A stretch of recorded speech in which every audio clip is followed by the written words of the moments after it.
All right, folks. Well, you know you're in for a treat when you hear that tune because it's time for another week of the Rec Poker Podcast. It's actually episode 551, if you can believe it. This is the chats edition of the podcast. We also have a forums edition every week, just talking strategy.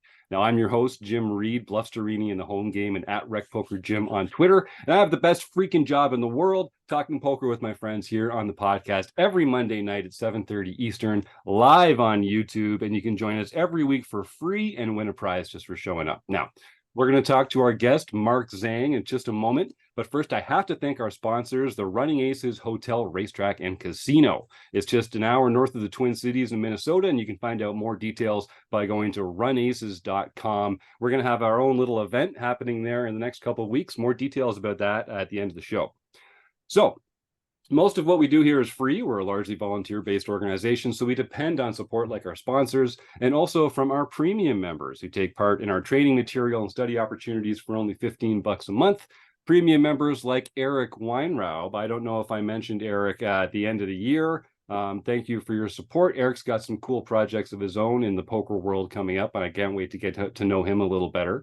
And for everyone else, if you're thinking about making the plunge, like I say, most of what we do here is free, but you can get a free account here. All it takes is an email address and a smile. But if you want to take your membership to the next level, all it takes is $5 for your first month if you use the code RecPoker at checkout, and you can come and see what all the fun is all about. Now, they let me host the show on Mondays, but I'm only one man, and it takes a group, a village, a gang, a crew to make all the magic happen here at Rec Poker. We call this group of wizards the RECing Crew. And if you want to learn more about me or the rest of the RECing Crew, you can just go to rec.poker/crew, or you can just listen up because you're going to meet a few of them right here on the air tonight, starting with none other than our producing co-host, Chris Jones. I'm Chris Jones. You can find me 5B5 on Twitter or 5x5 in the Poker Stars home game or leading our monthly deep dive segment. And I'm John Somsky, also known as Poker Geek MN everywhere, and I help organize the home games. And I'm Keith Brandt. That's Monkey System just about everywhere. And I facilitate the Rec Poker group, Monkeys Off Table Tools. I'm Kim Kilroy. I'm 356 in the home game, PetVet 33 on socials. And I have a hand history review once a month on, I think, the second Wednesday of the month. I guess that's you, Rob. Okay, I was waiting for Mark. But anyway, I'm Rob Washam, and I'm known as Radman50 just about everywhere. And you can find me on the first and third Wednesdays leading the book discussion in the book study group. And I'm Sasha Sutton, and you can find me at Poker for Girls on Twitter. And the reason Rob was waiting for Mark, we've got Mark, Mr. Bullet Zhang in the chat tonight, a recent RECing Crew member. Mark is also the guest of the show tonight. When we get new RECing Crew members coming in, we like to have them on and give a little interview so Rec Poker Nation can get to know them a little better. So let's just dive right in. Mark Zhang, thanks for coming on the Rec Poker podcast as a guest. Yeah, thank you for having me here. Now, Mark, you and I met last summer in Las Vegas playing at the same table in a WSOP event and got along like a house on fire. Over the next little while, we talked about some ways that you could get more involved in Rec Poker. You're an online tournament professional. Is it fair to say that online tournaments are sort of your area of expertise?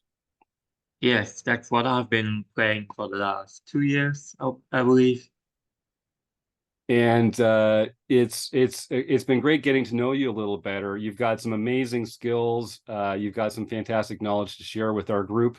And you also have your own monthly study group here on the first Thursday of every month for our premium members called Mark's Office Hours, which I've joined a couple of times, and it's been a lot of fun. I really like the way that you think about poker. So, Mark, let's get to know you a little bit here, and I'll just remind our audience here, if you have any questions for Mark, feel free to type them into the YouTube chat. And if you're one of our RECing Crew members, just unmute and I'll call on you. And if you're in the YouTube chat, stick around to the end of the show. We're going to give away a prize for folks that type the words food bank into the chat box, because we're trying to support the food against insecurity around the world. So I hope that people stick around to win a prize later on. And also right now, start typing famous poker players' names into the YouTube chat. We'll be playing Stake, Study, Stack with Mark at the end of the show, and I want to get some names to play with. So, all right, Mark, let's go way back, man. You're an online tournament pro. You enjoy live tournaments as well, I know. What made you decide to get interested in poker in the first place? Did you play a lot of games when you were younger? Did it just seem like a great way to exercise that fantastic brain of yours? What was your way into poker in the first place? All right. Thanks for all the compliments. That's a lot to take in. So I started with poker when I think I was in high school, and me and a couple of buddies were just playing for like 1 cent, 2 cent, or I don't know, maybe it was 5, 10 cents during the breaks. And I mean, it was a fun game because like gambling or like these type of games were a whole new thing to me. And like coming from an Asian family, like you get your parents tell you not to gamble and like not to get involved in any of those things. So yeah, I just started playing with a couple of friends, and then I was interested, so I started reading books. I think I read the book of Gus Hansen, like Every Hand Revealed. It was like 2000, I don't know, 10, 11.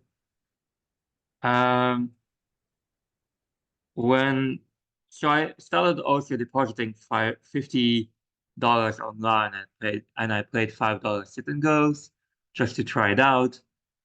And when I was in college or like university in Europe, I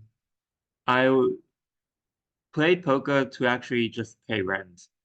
Like I could actually make enough money to just pay rent because I was just too proud to ask my parents for money. I did that, and I remember after university I just quickly stopped because I was like, okay, being a professional poker player is a lot to do. Like, it's a lot of responsibility to take care of your like bankroll and the variance and everything. So I didn't play for like 2 years. And I had a regular job at the bank. At some point, I don't remember the exact year, but 2 years in, a friend of mine, he told me, oh, I have this great like home game and with people that he knows, and the people were really bad.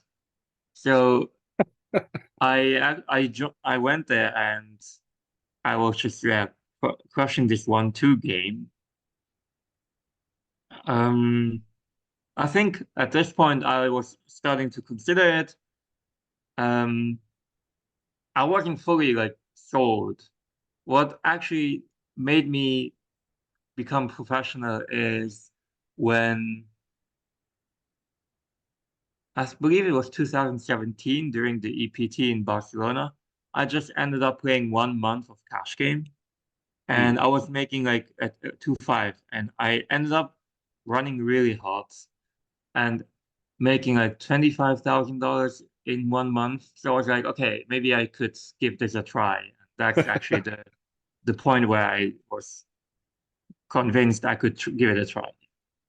That's amazing. So I've got all sorts of questions coming up in the meantime. So first of all, if folks don't know, so you grew up in Luxembourg, which is a delightful small country in on mainland Europe. And when you were playing in these first of all, what was your study? What was your course of study at university? What was your major? Oh, I did economics. Okay, great. So I think e-commerce is a great kind of like philosophy approach to economics. There's got to be some carryover into poker there, incentivizing and a little bit of game theory and that kind of thing. Yes, for sure. But I mainly did it because I didn't know what else to do. Right. Yes. Well, and you want to keep the parents happy, right? So you have to do Right, something. exactly. Yeah. Yeah. I Go to gotta do school. something. Yeah. Yeah. Yeah, my mom was not very happy when I told her I want to become a professional poker player. I believe she cried. Oh no, no. Yeah. I think that's a fairly common response from what I Yeah. understand. Yeah. But you must have stopped those tears once you showed some of your results. I think that, they tend to get on board a little quicker once they're like, oh, and here's $25,000 I made this month. Did that make a difference? No, I think that I didn't tell her about that. The first time she was actually behind me was when I ended up winning like a big tournament for 200,000, and then the Luxembourgish like news wrote a piece about me, and now she just collects this piece and shows it to all of her friends. Yeah. And, yes.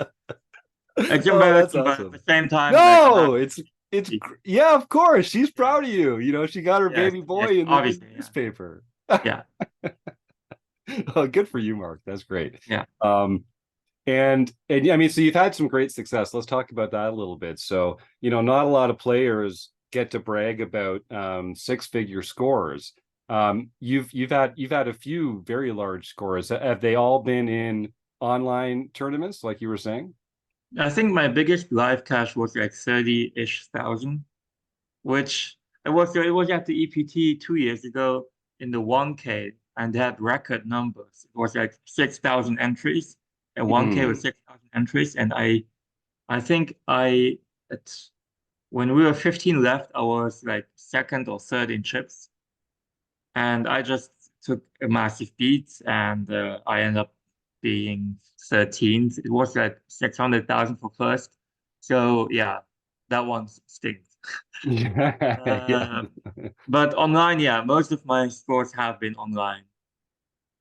And when you were playing when you were younger and still like exploring the game, was that online as well, or was that live as well? A little bit of both, but most of my volume came from online because I just get to play so many more hands than live. So it's really, if you play live poker, it's really hard to know if you actually made a mistake because you're just so biased by the run out or by the person that actually would call this hand that nobody else would call. You think, oh, it's a great play, or right. So yeah, most of it came from online poker, and that's why I think if I play a lot of online poker, I have a good idea of like what's actually profitable in the end, in the long run. Yeah, I like that. I think that's definitely true. We're all such bad narrators ourselves for what happens in real life. Being able to look at the data objectively online is a great way to know how you're actually doing and the mistakes that you're actually making. We can fool ourselves into thinking that we're better than we are if it's live play, because our memory can be a little tricky with us sometimes. I think that's right. I remember a friend of mine, he tried playing poker professionally, and he was asking me which pair you would open from under the gun. And I would say like sixes or fives, something along the lines of that. And he would open every pair. But because he plays live poker, he doesn't see the compounding effect of the mistake that opening deuces under the gun is just not that good. Yep. I think that's a great example. So when you play online, do you use like Poker Tracker or other tools to analyze your play? I mean, you can look at Poker Tracker and look up the hands that you played, but I usually, when I do is I use GTO Wizard and just train spots over and over again. Especially like spots that don't happen very often. Let's say like you're on a big final table or final two tables. How often do you really get into that spot in one summer at a World Series of poker? Like, not often enough. So many people, right? Yeah, so many people. You play like 30, 40 tournaments, and now you have to like, if you're deep, like you don't get deep that often. So if you're deep, I just don't want to make any mistakes. And so how do you choose what spots to analyze? And when you've chosen that, about how long do you spend on a particular spot before feeling like you're going to move on to the next spot? I believe last Monday, it was last Thursday, right? We were having my office hours and we were training a spot where somebody opens. It was actually it was an ICM situation where I believe there were like 3 tables left or 4 tables left. Maybe it could have been 25% of the field left. Basically just ICM spots where if you mess up a spot, it means the difference between cashing or not cashing or making the final table or not making the final table. So I would just look at the spot and think about all the possible hands I would be in that situation in or with, and somebody would 3-bet me, and I would imagine what kind of hands they would have and how my response with all the hands that I could have would be. So you're at this point, because if you're looking at the spot, even if you're playing live, you see, oh, I have queen jack off, I'm in cutoff, I raise, and he 3-bets me. What do? I fold. That's like too simple of a study session to me. Like I have to imagine, oh, what do I do if I have 25 big blinds and I have jacks, or if I have ace-9 suited, what do I do with king queen off? At this rate, you just practice all the hands at the same time in the same spot. So it's just you learn way faster. Yeah, that's a great technique. About the general strategy, right? Yeah. We talk about that from time to time, where you just change one variable at a time and you keep the rest of the situation constant. That's a great way to train your brain to understand sort of the context of the situation and not just following rules on how to play an individual hand, which is comforting for recreational play. We like rules, but there's no substitute for actually understanding the spot. And so you need to examine it from a bunch of different angles. I love that. That's a great answer. Yeah, so that's what I do then. And so you've been playing professionally now for several years. Right. Have you had sort of continued success the whole time? Have there been bad months, or have there been moments where you're like, is this really what I want to be doing? Or have you been running bad? Or what's the sort of emotional roller coaster of it been like for you? So I think the last year I would consider I have been running bad. Like I've been breaking even or slightly losing. But that's just because mainly I play like higher stakes. Like when I was in December, I played the 1K 7 times, I didn't cash. And Oh, I played the 10K, played it 3 times, I didn't cash. Mm. So That stinks. that's of course, like if you would cash one of them, it would be like a huge difference in the year. Or if you run deep in one of them.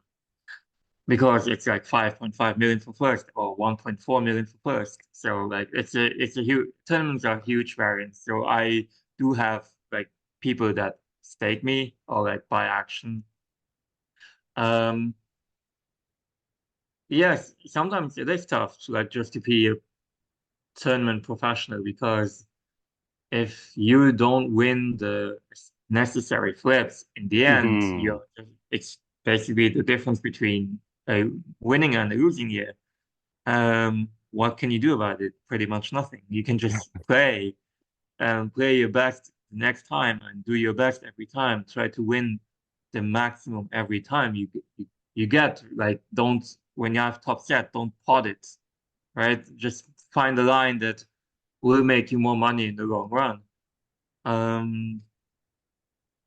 So yeah, you can just continue playing more and continue playing better and try to improve and be the best version of yourself every day. Yeah, it's very difficult. I mean, I don't have the chutzpah to be an MTT professional, because the swings, the variance, putting so much of your net worth into these flips, or not even net worth, but like so much of your bankroll, like you say, depends a lot on winning the flips, half the time. And if that doesn't happen, I mean, I can feel, even from my recreational experience, like I'll tell the audience. So this was the year I did more poker travel than I have before. I played a ton of live events, some bigger ones than I'm used to playing as well. And it was 2023 was my first losing year as a poker player, mostly just because I was playing more big live events, and they were, the variance matters a lot in those. that's my line. It was totally not a skill issue at all. It's just the variance, that kind of thing is how it works. But I don't think I could do it. I don't think I could do it full time. Do you play other, like you used to play some cash games? Do you play smaller field tournaments, or is there a way that you found to sort of combat that variance, or is it just add more volume, keep playing, grind it out? What's your secret? So, well, the first thing I want to say that imagine if I'm playing online, playing 11 tables. So sometimes it happens that within 10 minutes, I rebuy 5 times because I just keep getting sucked out on every time.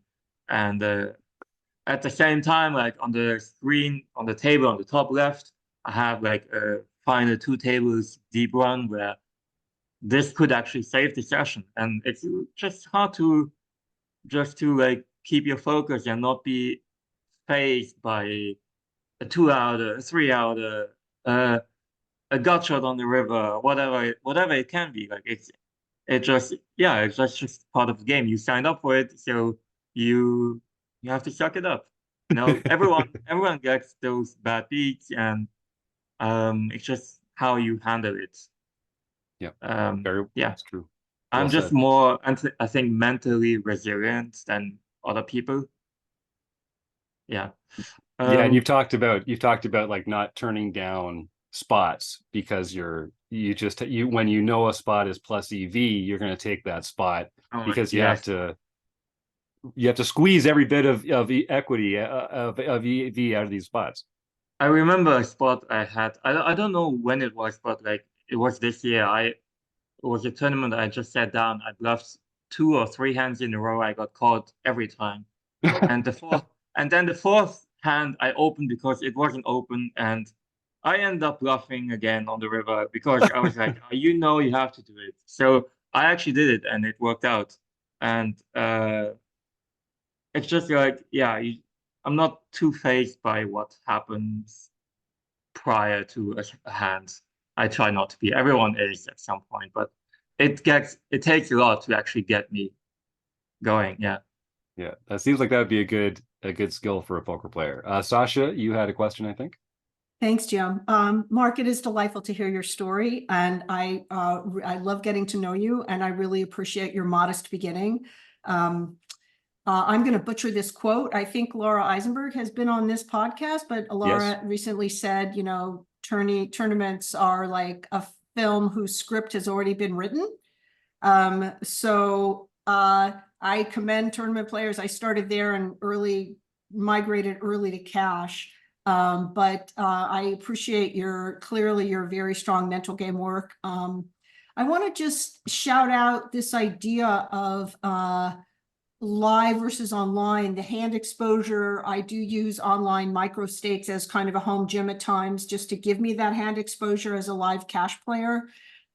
This idea, I love what you said, Jim, about bad narrators, or Mark, what you commented about, that sometimes live you can't assess as well, and you have a greater database with some online tools. I would challenge that a little bit to say, for example, our goal, whether we're playing recreationally live or have professional aspiration or are pros, that I think, like being great editors, as a writer, I can speak to that I have become a great narrator for myself. And that's a lot of hard work. And even though I see a fraction of the hands you see, my own coaching, my own writing about poker, the reading I've done and the study I've done has allowed me to have a very honest assessment.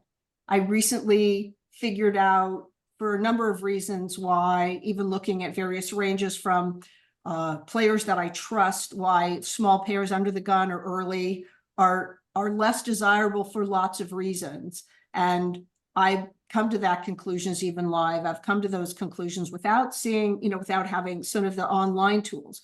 So it's not really so much a question, but I did, for yourself, did you feel like you had, here's my question, like you had an evolution, let's shorthand this as kind of a weak narrator and a weak self-assessor to a strong narrator and a stronger self-assessor of your play? Did you feel those inflection points in your evolution as a player? Um, is there a way you can rephrase that last part? Sure. Yeah. Is there, in your professional evolution, did you feel Yeah. like you went from someone who maybe at an earlier part in your career Right. couldn't really evaluate as well where your Yeah. weaknesses and leaks were, and then you got to a place where you are narrating your strengths and weaknesses better to yourself? Right. Yes, I think everyone goes through that development. It's just, I'm not saying like people who play live poker don't get to understand certain spots. It's just like my friend who opened Deuces, it just took him a year to figure it out.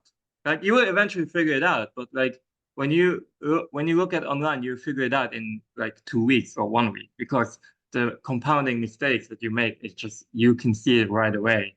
That's the difference, right? Like I'm pretty sure some people like you are actually really good and you figure those things out quickly. And it's just like other people, they just need more time to, or like sometimes some people never become like get to that point. Like you can see how people play over like for years and they haven't changed their behavior. So, does that answer your question? Yeah, and God bless those people. No, first of all, yes, and it's yeah, thank you. And also, no, I'm grateful for people who, it's so cruel and reckless live. It's cruel and reckless everywhere. Poker's a sick world, a beautiful, beautiful sick world. But yeah, I'm grateful for the folks who can't figure their stuff out. And they say, I remember we had like Lyman on the show, and he was like, yeah, when players live say really crazy, dumb stuff, like just agree with them and just like, just like help them be bad. It's so sick. But yeah, and and sometimes like I will occasionally meet like guys at the Aria who are working in other departments, and they're supporting the poker room, so they're carrying money to Poker Go Studios or whatever they're doing or whatever, and then they'll start to talk to me about hands, and I realize just how rudimentary their knowledge is of poker, and I do a lot of this. I just like nod. There's nothing much to say. Yeah. Or like, yeah, women shouldn't, it's hard for women because men just push them off their hands all the time. And I'm like, sure. That doesn't make sense. Okay. Yeah. Yeah, that was actually gonna be one of my questions, Mark. When you're playing online versus playing in a live tournament or a live tournament series, do you have like a different warm-up or prep activity for each of those, or is it sort of like the same thing that you do every time that you're going to play to prepare yourself? Well, if I play live poker, I usually don't prepare that much because it's just one table. Like it's not that challenging to play one hand, one table. Like I just focus on like how does he look at his cards, or how excited is he when he grabs his chips, or like how quickly does he grab the chips. Like those physical tells. When I play online, I actually do like a 1 hour practice session or study session before I actually get to play online. Just like for live poker, it's never almost the case because people don't first play like GTO, so I don't need to know perfect spots. Let's say I make a day 3 at like final 2 tables at the World Series of Poker, then before going, I would look up some ranges just to be it's like accurate. I didn't answer the question earlier, like when you asked me how I reduce the variance in tournaments. I just when there's no series, I just end up playing 2-5 cash games or like 5-10 cash games. And having a backup too helps with sort of like sleeping at night. So you don't have to worry about what if I don't win anything for the next month or year. Yeah, that's a good, I think it's important that people do that too. It's good for your brain, and I think it's also a good way to fill some time too. In a live tournament schedule, you're really tied to when the tournaments are starting and, you know, what else is available that day. Having some flexibility to dip into some cash games feels like a really good way to balance your time and also to give yourself a little relief, like you're saying. That makes sense. Yes. So you've progressed as a player over time, obviously. Right. What are was there a moment when you decided, okay, I know enough about this game to go pro? And what was there some sort of strategy that you finally sort of felt like, oh, I get this part of it, and now I can take this next step? Like, how did you decide I'm now good enough to take this show on the road? I actually don't think I'm good enough. Oh yeah, all right, good answer. I mean, I'm better. I'm way better than the average, I would think.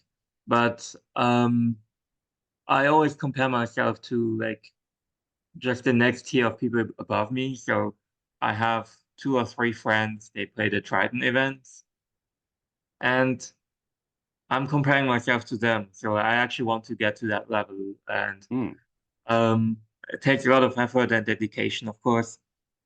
I think just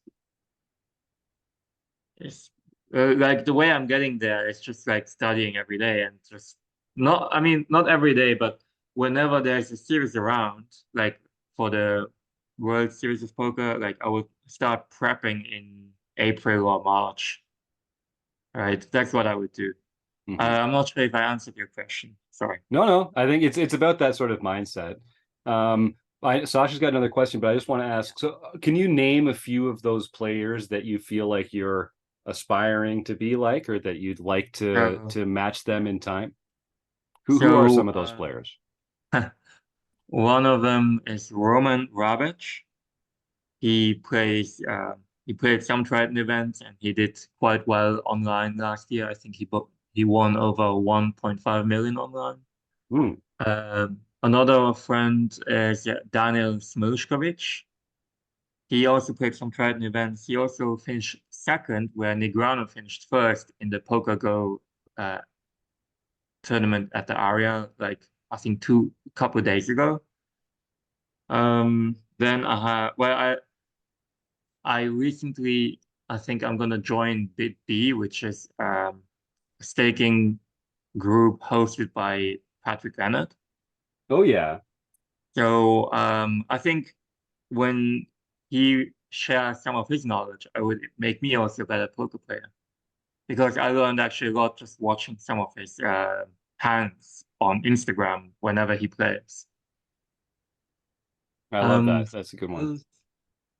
I believe those are like the 3 main ones that. Oh, another friend of mine, he actually started playing poker way later than me, and he played smaller stakes than me, but he got really lucky in like November. He ended up winning the WSOP Europe main. Okay. For 1.5 million. Yeah, so I'm just surrounded by people that that win first and second places, except me. So I have a lot of aspirations to get there. Good for you, Mark. Well, it sounds like you're due. That's the lesson I'd take away from that. Sasha, you had something else?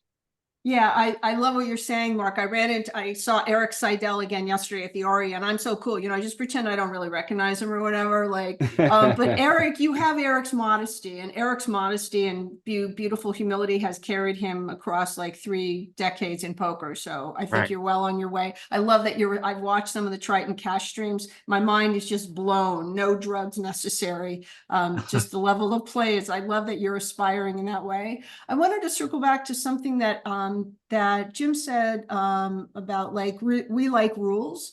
I think that's absolutely true, especially for new players or maybe recreational players, and depending on level of study and level of commitment. That's no judgment. It's just how it breaks down.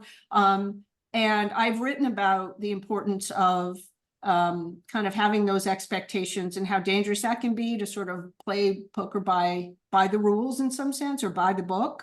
You know, Alex Fitzgerald's book I'm just finishing on exploitative play, which I know Rob Washam is covering in his study group, is just an absolutely brilliant text. And Alex's very rebellious mind has taught me a great deal on how to just, I mean, I already owe him a pony or 2 ponies, just stuff lines I'm taking that are just so weird and so beautiful and so disruptive. In a tournament context, and Alex does write to a tournament audience, but in your experience, do you feel like there's less room to be more disruptive or more creative, or you can still find those spots? Because in cash, you can really leverage a creative spirit a lot. Right. So I think in poker in general, not tournament or cash, nothing is black and white. It's actually a lot of gray. So I think, yeah, of course, like when you're playing shorter stack, you have to be somewhat math-based, depending on the stack sizes and the positions. But when it comes to post-flop, because pre-flop is a little bit too solved, even like a weaker recreational player, they can just look at the ranges and they're not making mistakes all of a sudden anymore, right? What most mistakes start happening is around the flop or by the turn, where they just have so many sizes, or like between one big blind to between 10% pot, 25% pot, 50, 100, and 200 and 300% pot that you can choose. Now it's already like quite tough to follow the GTO strategy. So there's a lot of maneuverability on how you can play a certain hand, depending on, but it is always depends on the assumptions that you have of the other person. Because if you think he's too tight or he's too loose, you can punish that by just by one way or the other. Like a really easy example is if someone at the cash game table, he's playing every hand, basically. Like how to counteract that, right? It's not very hard to know because it's a very obvious strategy. But now when you play a certain player that is not good, but also not bad, he's like more in the middle.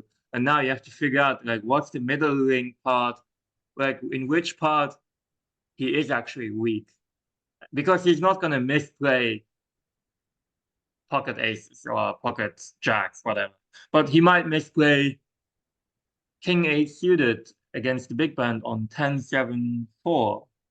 Like those spots, you can actually win a lot of EV in poker because people don't know how to play the middling hands. They know how to play top pair. Everyone knows how to play top pair, how to play a set, how to play an open-ender, a backdoor, flush draw, whatever. But like having like a weaker hand is actually where people mess up the most. And I would challenge, I'd say that he definitely doesn't know how to play jacks because no one knows how to play jacks. But other than that, yes, I completely agree. Sasha, sorry, you had a follow-up? No, I love what you said just now, Mark. And I actually had a player just like that yesterday at my table. Like he wasn't too wide, he wasn't too tight, and he had so much kind of relative junk in the middle. And I didn't play with him long enough to kind of figure it out. He opened all kinds of stuff out of position, like fairly early. And, it was like they're actually, you're absolutely right. It's a little bit harder on the cash side to analyze the guys who are like merged their cuckoo-ness, right? They're not at 95% VPIP. They're not at 10% VPIP. And the middle guys, I love that. I love that you sensitized me to that. Thank you. So Mark, you offer coaching. It's one of the ways that you share your poker knowledge with the recreational poker world. And if folks want to work with Mark directly, you can go to rec.poker/shop and see all our other coaching opportunities there. Lots of RecPoker Crew members like to work with our members. There's a lot of great ways to work with other RecPoker Crew members, not only Mark, but Sasha, Chris, Kim, myself, Rob. I think Keith now that Keith has some personal news, we might dox him about a little later on. Keith is going to be offering some coaching stuff in the shop as well. Mark, what are some of the common mistakes that you feel like other people are making that you've sort of learned to avoid making yourself? Like, let's do just a little, drop some knowledge bombs on our audience here, just a little bit here. What are some of these like common mistakes that you feel like, oh boy, this guy's like, I could teach this guy something? So even in my free time, I was watching some YouTube vlog, like poker vloggers, and today or yesterday, I was watching this one guy, RecPoker, I believe his name was, and he defended like Jack 9 suited from the big blind, and the flop comes Ace Jack 9, and the middle position bets, and he check raises Jack 9. He said, "Oh, you can get value on like against any ace," which is true.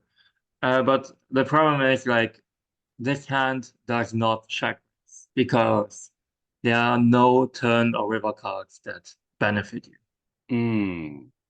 Like there's not a single run out except maybe 8 and then 5 that wouldn't put out like any sort of better hand because every ace has counter fade outs. All the king queens or the king jacks have like gut shots and they have better overcards and they can bluff you off later. If the ace comes, you just end up check folding. So this is just a hand like you always want to check call, especially on the flop because you don't have much visibility like on later streets, especially when you're playing deep, right? Like that. That's a very common like that's a very obvious mistake to me, but he check raised on the flop like it was the easiest, like it was middle set or something. I think not just that's the recent mistake I can think of that someone was doing, but in general, I think if people play poker, they should just focus on what they know, right? Like there's no like when you're in a spot and you don't know how to play a hand, just based on your knowledge, make your best judgment or assumption because you can't figure it out on the spot because you don't know the spot. Like you can sit here for 5 minutes or for 10 minutes, like maybe you get a physical tell of somebody, but if you don't know a spot, if you don't know what to call against 12 big blind shove from the button in the small blind, you're not gonna know until you look at the charts, right? So like I would rather just be cautious and like not make a mistake than like trying to solve something that you have no idea about. Yeah, I like that. I think that makes a lot of sense. I'll remind our YouTube folks, if you've got any questions for Mark, toss them into the chat box there. I've got a couple more as we get to close to the end of the interview portion of the show here. So Mark, what's one poker memory that makes you smile when you think about it since you started playing professionally? I can see you've got one already. I saw the smile crack. No, I was just I'm just saying that they're all terrible except when you win.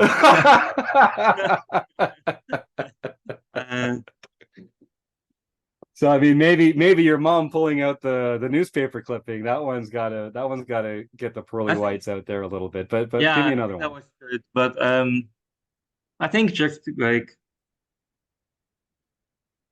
having a 1 month grind where you actually put in so many hours and you end up winning, that's actually super rewarding because when you win something like big, it shows you that all the work has been paying off. And let's look at my last 12 months. I didn't have any big scores. Like I think I finished 11th in the Venom on ACR for 80,000. But nice. After that was it was $500,000 for first and bounties. Okay, so that money I spent on WSOP, of course, and at WSOP, I think I had 80K in buy-ins and I cashed for 65 or something. If I end up cashing the main event, it would have been different. But it's just poker is such a cruel game that when things don't go well for 12 months, it's not that I start to doubt myself. It's just like I'm like, oh my God, when is this gonna turn? So when you actually end up winning something, it feels just very good. And another thing would be just sitting down and playing with a lot of good players. Mm. That's actually also a good feeling because from if you compare it to like the 1-2 games that I started when I was just a beginner, or like when I started my pro poker journey, I think that's also very rewarding. Yeah, I bet. I believe it. Yeah. Chris, you had a question. Well, Mark, I mean, I love hearing your story. I love hearing about kind of your build up since 2017. Sounds like you're playing a lot of high stakes online tournaments. And I think the past couple of weeks we've heard a lot of things going on in especially the high stakes tournament scene, but all of online poker has had a Right. lot of sort of energy about bots and RTA and the dangers of potentially playing there. And what's your take on that, and whether you feel comfortable that you're playing in a fair playing field, or what's your take on sort of some of the stuff So that's been going on lately? did you hear about Patrick Leonard's Twitter message? I Yes. think that one's so great. Like we as a community should hold like the people that like in the ground or other people that represent the poker side. We should hold them accountable for what they are what they are representing, right? Or they should communicate with the people, because I remember the GG situation. The guy won like 47,000 and some change on the cash game table, but only 35 or 34,000 got like seized. So what happened with the other money? Like, is the money going to get returned to the people? Like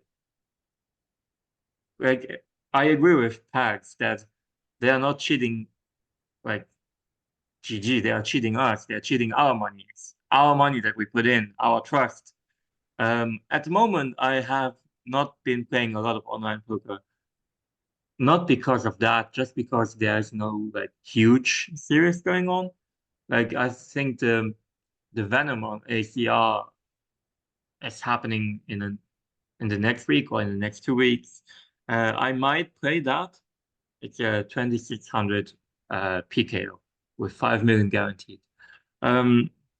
Also, I think ACR had some issues, like they had bots and they won like $10 million. It's a bot ring. ACR has been having those bots for years, and people all over the internet have spoken up, but nobody actually did something about it. Even when ACR did something, they are just like they're banning like the accounts, but the new bots keep showing up. Like that's not the solution.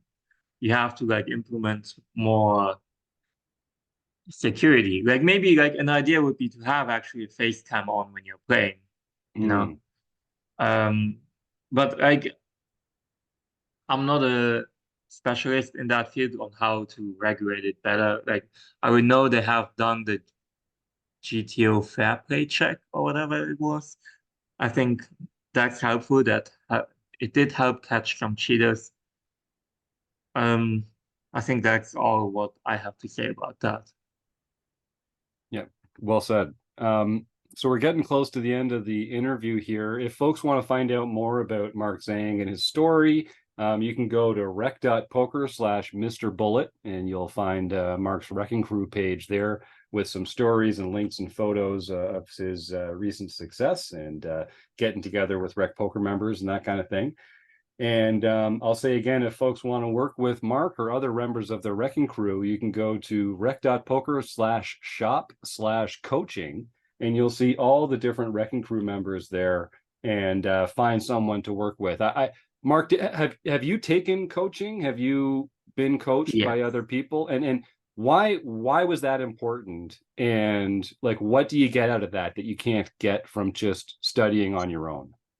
Well, a coach helps you just to find out faster, like your leaks.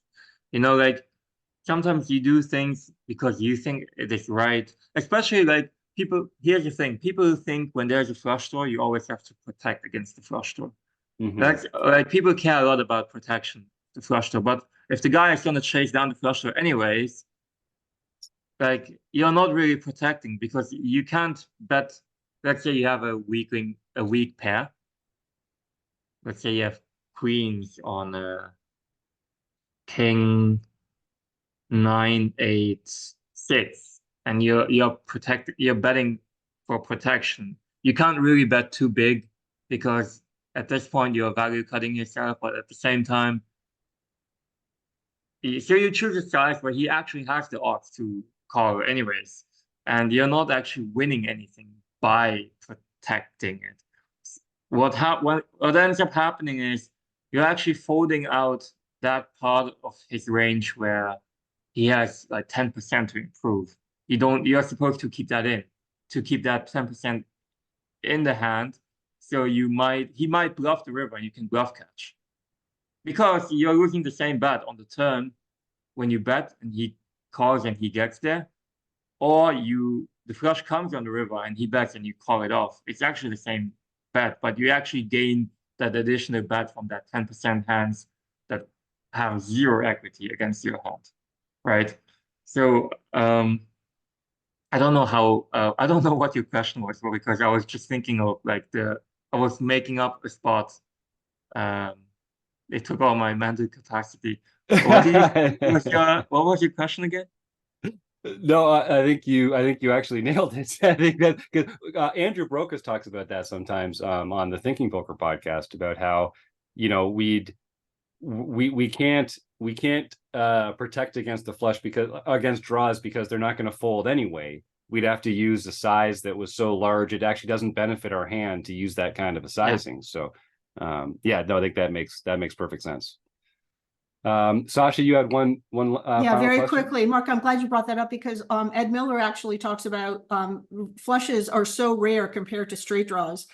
Giving somebody a free card on a straight draw is a much different set of calculations than worrying about shutting down the flushes. And Alex, in his book, Fitzgerald, talks about just the river as the golden land to realize your equity. And lots of bad cash players, as you well know, just shut down, just this terror of losing a hand. So whether they don't even care about the sizing, they're just shutting down. And it's pretty misguided as strategy.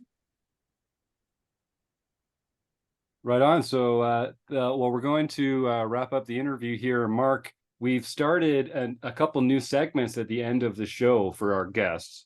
So we're going to play 2 games with you tonight. The first is called Stake, Study, or Stack. So I'm going to give you 3 names, and you need to choose 1 to stake in a poker tournament or cash game, 1 to study with, and 1 that you would stack at the tables if you got a chance to play against them, okay? So based on our conversation, the 3 names that I'm going to look at here are Jan Nasser. I don't know if I'm pronouncing that correctly. Famous Luxembourg player. He's 1. Daniel Smilikovic, as you mentioned, is a 1. And Patrick Leonard is 1.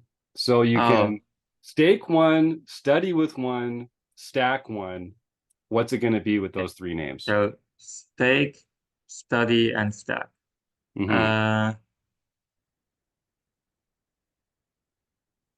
I would love to stack Daniel Smilikovic. Yeah. Yes, because he's a very salty person, and it's just really fun. We have a friendly. I'm very good friends with him. It's just like to see his face when he gets stacked. It's really fun.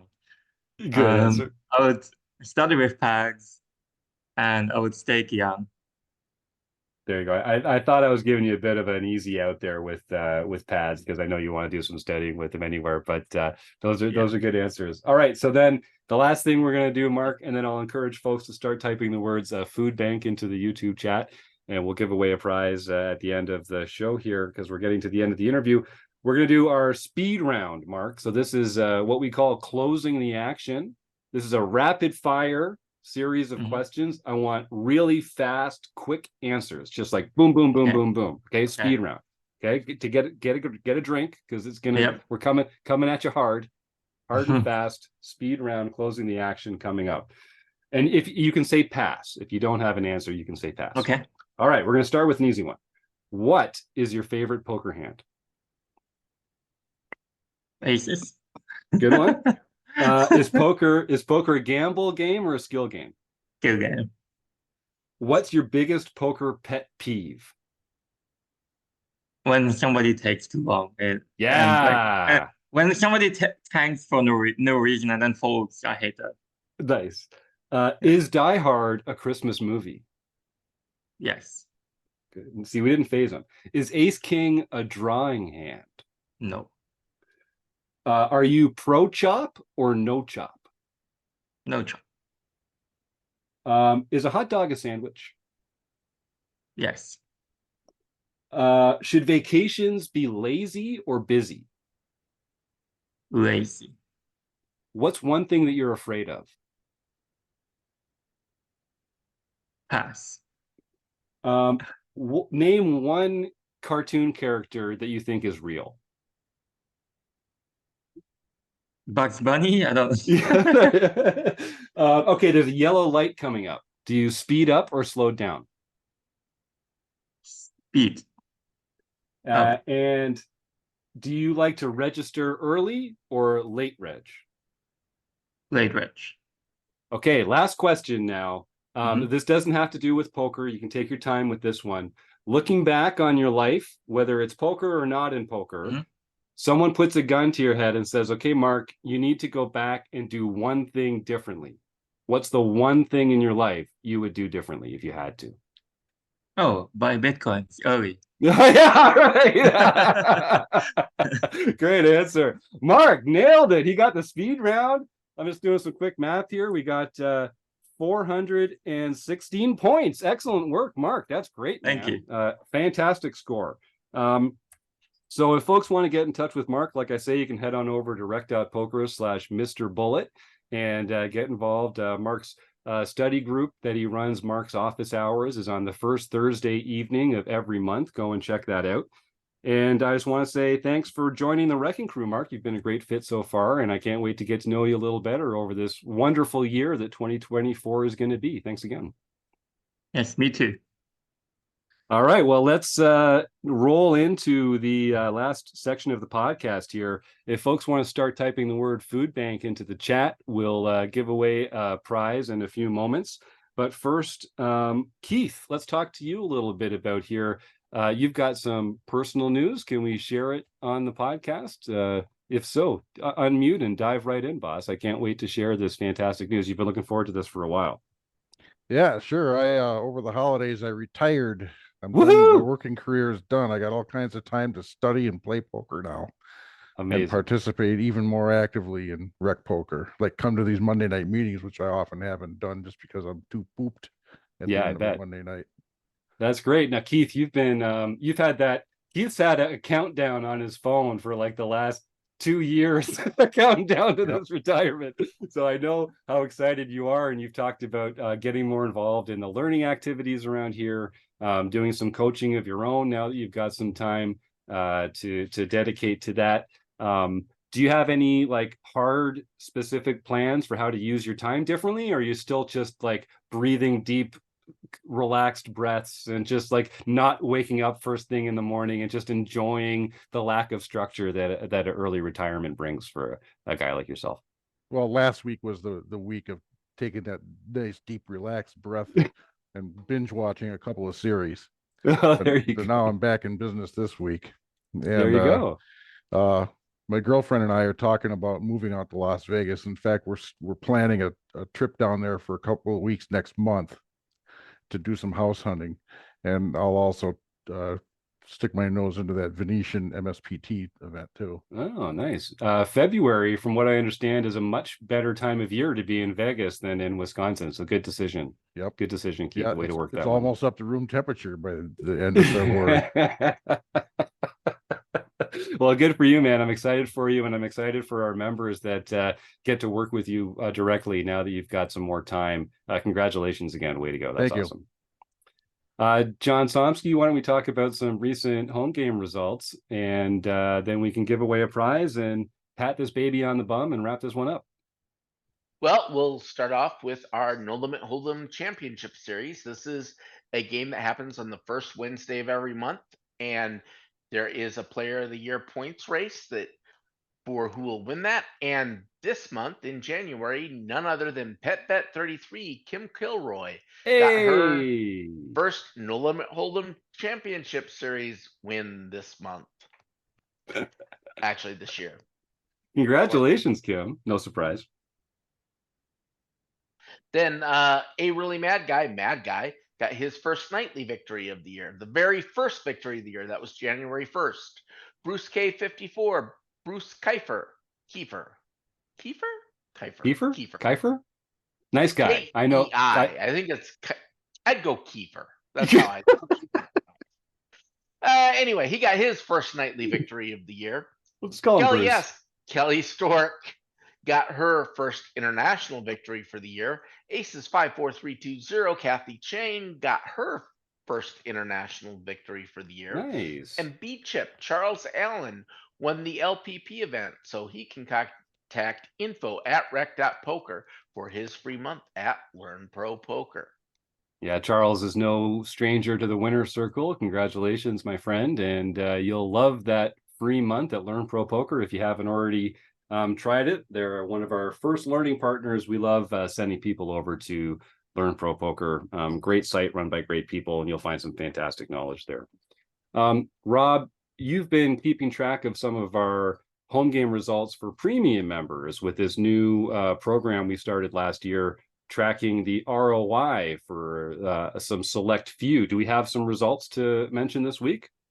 Yes, we do. We have the results for December. Okay, drop it on us, boss.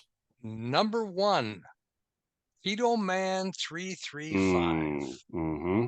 290% ROI for the month of December. And Rob, this isn't just like a one-off. They have to play a minimum of 4 tournaments or something, right? 4 tournaments. Yes, you have to play 4. And he played many more than 4. Yeah. So he had a phenomenal month. Amazing. Way to go, Kian. And then right behind him is East Coast Bidder. Hey, Ben. Who again had a wonderful month at 230%. These numbers in December are crazy numbers. Nothing like we've ever seen before.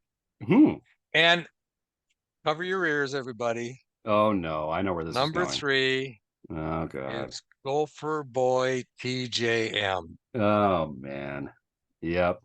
Yep. Yeah, he does win a lot of poker tournaments, doesn't he? I mean, like him or lump him. The guy, he knows how to play poker. I will say that about him. He got busted Saturday night out of the Canterbury 2-day tournament, Cheap and Deep, I think it's called. Yeah. And then he goes on to win the Bosky that night. It's like, what the hell? I just can't believe this guy. Anyway, 222% for Gopher Boy TJM Taylor Moss. Wow. Oslo Border came in fourth at 192%, and Elvira 11 snuck into 5th place at 176%. Joe Coolis. Congratulations to Joe. Joe's been on a bit of a tear lately, actually. He recently won one for the thumb, I think. So he's on a roll. He's been on the top 5 twice now, I think, since September. So I did September, October, November, December. So he's been in there twice out of 4 times that we've had this award, I guess you could say. So amazing. Congratulations to all those people. Keep it going. And remember, you can also get involved in the ROI of the month by becoming a RecPoker premium member. That's right. The home games are free to play in for everybody. The pins are free to win for everybody. We are giving out some prizes for the top 5 ROI members each month. That's just for premium members. So come join up in the home game club, have fun for free. If you want to be included in this ROI competition that Rob's running, that's only open to premium members and RECing Crew members. And no surprise, we keep seeing some of these active members at the top of these standings because, you get involved, you start talking poker with your friends and coaches. All of a sudden, it turns into success on the felt. So thanks for putting that together, Rob. And folks can find these results at the RecPoker blog. If you go to rec.poker/blog, you can find a few the monthly updates that Rob puts out there. Very cool. Yeah, and I'd like to see more premium members taking these top spots. We seem to be getting a lot of RECing Crew members up there. So I don't know if that means anything, but I'd like to see some premium members take us down, you guys. Don't let us keep winning this stuff. That's right. We're going to keep shouting out the top ROIs of all these players. And it's great seeing some premium members coming in there and unseating some of these RecPoker Crew members that already, listen, some of our heads are already way too big. We don't, let us down a little here. Come in and deflate the noggin a little bit every once in a while. Taylor must. Among many of us, not just Taylor, but a lot of us, could use a little deflation every once in a while. All right. Well, without further ado, I guess Hey, somebody happened to beat Taylor in an important game in December. Just saying. It was in the Heads mixed up. game championship, wasn't it? That was yeah, Kim, that was so cool. Kim won. It was heartbreaking for him. Heartbreaking. Then we like it all the more. We're all the happier. We're all the happier. The more pain on the tables, the better. John Sofsky. I was just gonna say it's just like Ken to crush the will to live of all of her opponents. Yeah, it's true. It's true. She loves it too. Well, congratulations again on that, Kim. And I don't know if I've said it in person, but Kim, congratulations on joining the Lifetime Achievement Club along with Dave Westerveld for being only the second member of all time to reach 50 home game wins. Congratulations. That's no mean feat. So way to go. Way to go. Thanks. Really impressive. Really impressive. Yeah. And let's spend another whole episode talking about our favorite wins against Taylor. Can we just do that would be a great episode. That would be when's his birthday? Let's do an episode of just laying bad beats and slow rolls on Taylor Moss. Yeah. I'll have to avoid that one because I don't think I've ever beaten Taylor at anything. I think I've gotten lucky a couple times. The guy does know how to do it. We should maybe get all like the Twitch streaming lowlights and have just all of the that'd be good. Now we're giving Taylor a hard time, and it's easy to do. But I would encourage if you like what Taylor does. So Taylor streams his home game play every Wednesday night on twitch.tv/RecPoker. You can go watch him play in real time. He talks about his decisions while he plays. He really is a phenomenal poker player and quite accomplished for a recreational player. And he also offers coaching through our RecPoker Crew program. So that's a great way to find out more. If you go to twitch.tv/RecPoker on Wednesdays, you can find him streaming along every Wednesday night. And right around the corner, after January and February becomes the month that some of you know as March, we call it Marek because it's time for Marek Madness. This is Taylor's baby. Every year he runs this ladder bracket tournament where some of the best here at RecPoker, a mix of premium members, RecPoker Crew members, and qualifying winners from our heads up challenges throughout the year, go head to head, all Marek long. And we have every Wednesday night, we stream the play of some of these heads up matches with a special guest. Usually some poker celebrities come and join us in the booth to commentate the matches and to add some color. And it's a really, really fun group. And it's a really fun opportunity. So look forward to Wednesday nights in March. Marek, you'll be finding some great stuff that you can get involved with for free. We'll give away some prizes in the streams. And it's a really fun way to learn along and to have fun and to really focus on your heads up play. Don't let the time that you are playing heads up for real be the first time that you think about playing heads up. It's a hard thing to practice. It's a great thing to brush up on before it matters. You don't want that time when you're first thinking about it to be when all the money's on the table. So find some ways to practice your heads up stuff. Do it here at RecPoker in our home game club and be a part of Marek Madness going into March of 2024. All right. Well, I guess I have to say, oh my God, next weekend, it's RecPoker weekend in Running Aces, folks. We are going back to Mecca the fantastic Running Aces Hotel, Racetrack, and Casino. I'm going to be there. Chris Jones is going to be there. Eric Jin's flying all the way up from freaking California. I'm not sure who else is. Yeah, Keith coming in from a state away. John Somsky is going to be there. I think Andrew Feist is going to be there. A lot of your favorite Wrecking Crew members are going to be there, and maybe even Taylor. Who knows? But a lot of your favorites, I promise. And we're going to have a fantastic time. Extra prizes. We're doing a 4-tournament schedule that John Barrows and the poker manager there is putting together for us. We're going to raise some money for some food banks. We're going to donate some money to some food banks. We're going to have a box where you can bring your non-perishable food items. We're teaming up with a fantastic food bank in the Twin Cities that will be the beneficiary of this event. And we're going to have cash games. We're going to be giving away prizes, Running Aces swag, RecPoker swag, memberships, all sorts of cool stuff, meetup games.